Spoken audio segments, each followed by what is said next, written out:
Hello students, my self Deshmukh Singh, assistant professor chemistry, government college Dholpur, BSc part first inorganic chemistry में हम last video में बात कर रहे थे अणुकक्षक सिद्धांत के लिए कुछ विषम नाभिकीय द्विपरमाणु अणुओं के लिए अणुकक्षक आरेख की।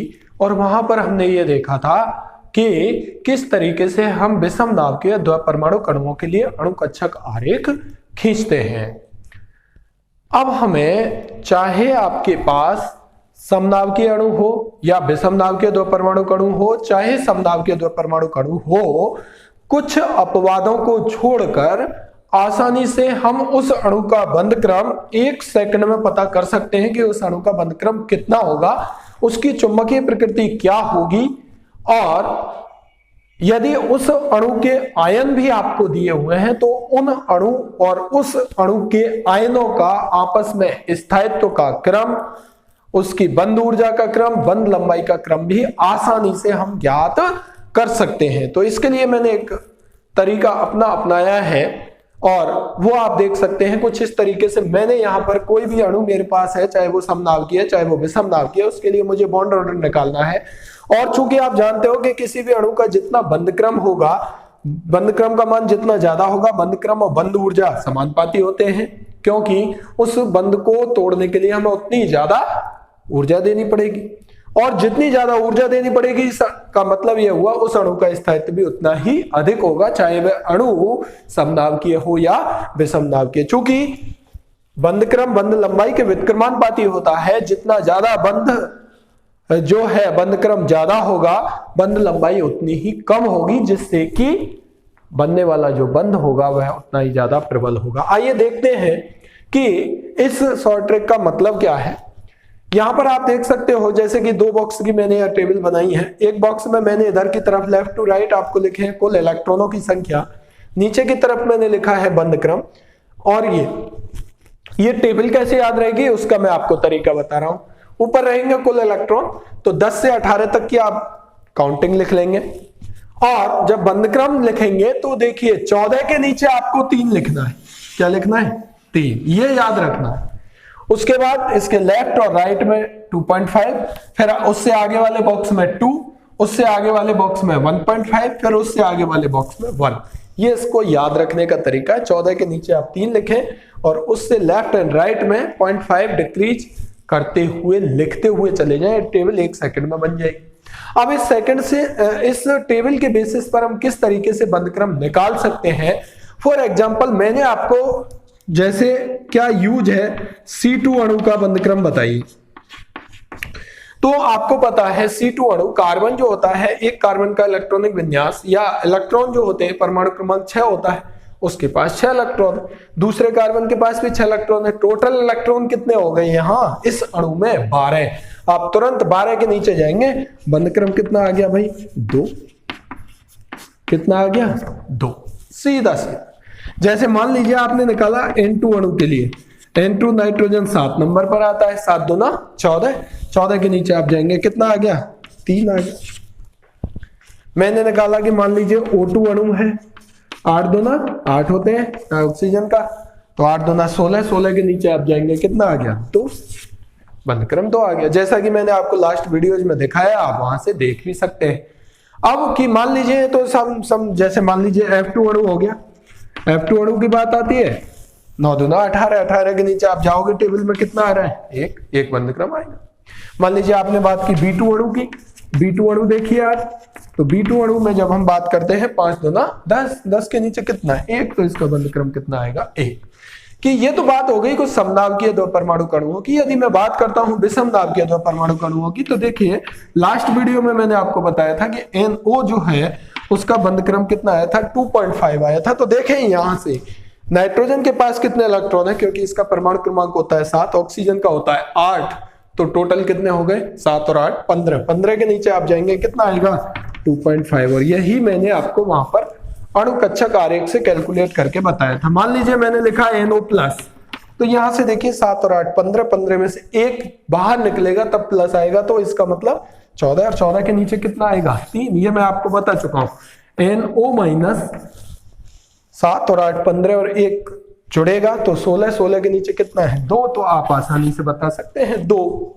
ठीक है, अब यहां से जब आपको पता लग गया इसका बंध क्रम, ये NO अणु है, ये इसका आयन है, ये भी इसका आयन है, इनका आपसे क्वेश्चन पूछ सकता है NO प्लस का स्थायित्व NO से ज्यादा क्यों होता है, या NO प्लस का स्थायित्व NO माइनस से कम क्यों होता है। तो आप देखिए स्थायित्व की बात यदि हम करें तो इनके स्थायित्व का क्रम NO प्लस सबसे ज्यादा आएगा, फिर NO आएगा और फिर NO माइनस। उसका कारण है इसका बंध क्रम 3.0 है, इसका 2.5 है और इसका 2 है। जितना ज्यादा बंध क्रम होगा बंध ऊर्जा भी जितनी ज्यादा होगी, अणु का स्थायित्व भी उतना ही अधिक होगा, इसकी बंध लंबाई सबसे कम होगी, इसकी बंध लंबाई सबसे ज्यादा होगी, क्योंकि बंध क्रम बंध लंबाई के व्युत्क्रमानुपाती होता है। तो ये जो मैंने यहां पर क्रम लिखा है इन अणु और आयनों के लिए, ये क्रम किसका है, बंध क्रम का क्रम है। यही क्रम किसका है, बंध लंबाई बंध ऊर्जा का क्रम है। यही क्रम किसका है, स्थायित्व का क्रम है। चलिए अब हम बात कर लेते हैं ऐसे ही कोई अणु। हाँ, एक मैं आपको बता रहा था CO अणु की जब हम बात करते हैं तो CO अणु के लिए जो बंध क्रम है वो कितना निकल के आएगा, कार्बन 6 और ऑक्सीजन कितने पाता है 8 और 6 14, 14 के नीचे कितना लिखा हुआ है 3। आप आसानी से निकाल सकते हो। जैसे मान लीजिए आपने निकाला CN, एक निकाला CN माइनस, ठीक है, आप आसानी से यहाँ कैलकुलेट कर सकते हो। CN के लिए 6 और 7 13, 13 के नीचे कितना है 2.5, तो 2.5 है। CN माइनस 6 और 7 13 और 1 14, 14 का मतलब यहाँ कितना आएगा 3। ठीक है, तो यहां से आप निकाल सकते हो 7 और 6 13 और 1 14, 14 के नीचे कितना आएगा 3। तो इस तरीके से आप आसानी से निकाल सकते हो कि किस अणु का बंध क्रम कितना आएगा, और उनके आयनों का यदि आपसे पूछा गया है तो उसका स्थायित्व क्या होगा और क्या नहीं होगा। 1 सेकंड में आप देख करके बता सकते हो। अब बात आती है चुंबकीय प्रकृति की। तो देखिए चुंबकीय प्रकृति बताने के लिए वो अणु प्रतिचुंबकीय होगा या अनुचुंबकीय होगा, ये निर्भर करता है उसमें अयुग्मित इलेक्ट्रॉन है या नहीं। इसके लिए आपको अणु कक्षा आरेख बनाने की जरूरत पड़ेगी, लेकिन फिर भी कुछ स्थितियों में मैं आपको बता सकता हूं कि जहां पर यदि बंध क्रम का मान किसी भी अणु के लिए, जिससे आप इस टेबल के लिए टेबल से कैलकुलेट कर रहे हैं, यदि पॉइंट में आ रहा है, पॉइंट का मतलब यदि 2.5 आ रहा है, 1.5 आ रहा है, 2.5 आ रहा है, 1.5 आ रहा है, तो आप आंख बंद करके बोल सकते हैं कि वह अणु यदि किस में आ रहा है, वो दशमलव संख्या में बंध क्रम प्राप्त हो रहा है।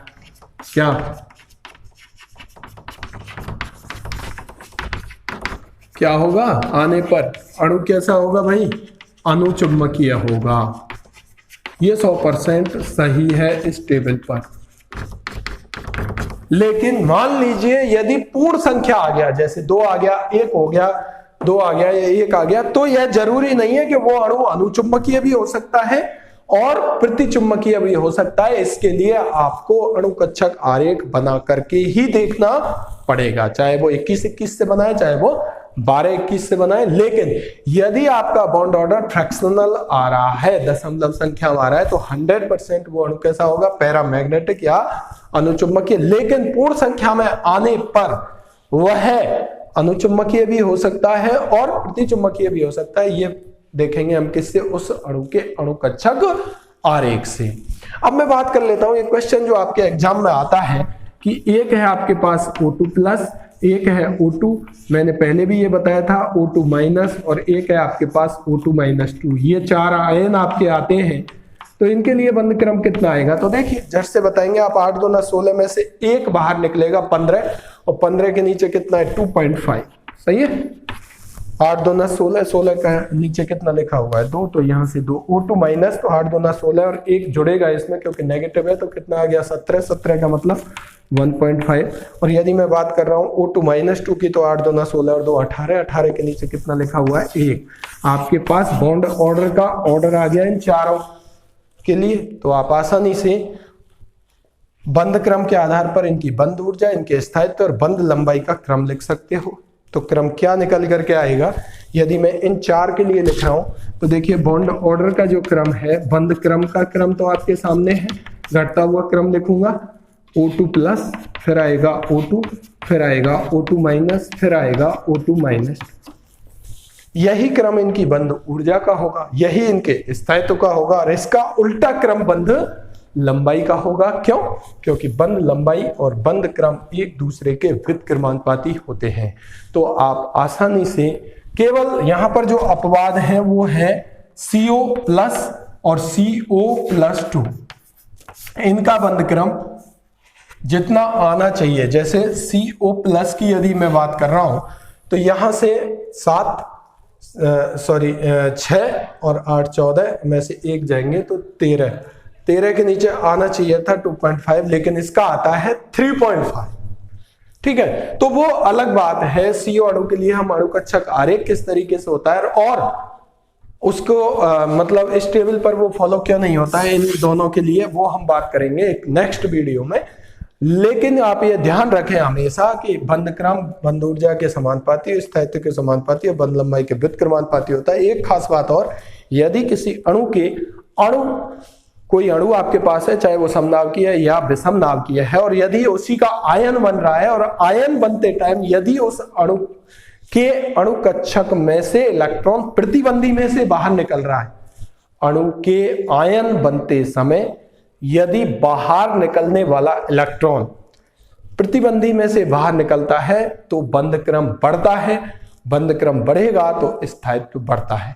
और यदि किसी अणु का आयन बनते समय इलेक्ट्रॉन उसके बंधी अणुकक्षक से बाहर निकलता है तो उस अणु का बंध क्रम हमेशा और हमेशा घटेगा, और बंध क्रम घटेगा तो उस अणु का स्थायित्व भी पहले के कंपैरिजन में आयन बनने के बाद घट जाता है यदि इलेक्ट्रॉन बंधी अणुकक्षक से निकलता है। तो ये बात हुई एक शॉर्ट ट्रिक के अकॉर्डिंग किसी भी अणु के लिए बंध क्रम किस तरीके से ज्ञात किया जा सकता है।